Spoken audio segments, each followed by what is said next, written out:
Ekyobutampa kaadi mu assessment yaabwe sibasambidde bulungi. Balina bye baagala bye sisobodde kukola. Ebimu bayiza n'okuba nga tebabimbuulira nga byabalema okucommunicatinga ne batabimbuulira. But for me, from the bottom of my heart, I am okay.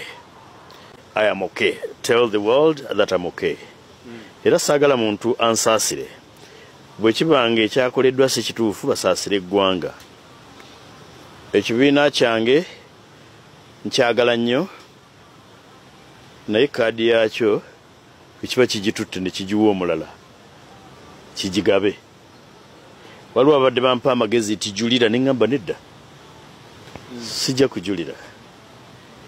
The decision which was taken ku last minute kyasaliddwawo ku ssaawa envannyuma kyasaliddwawo abantu abatatamidde bwe ndowooza.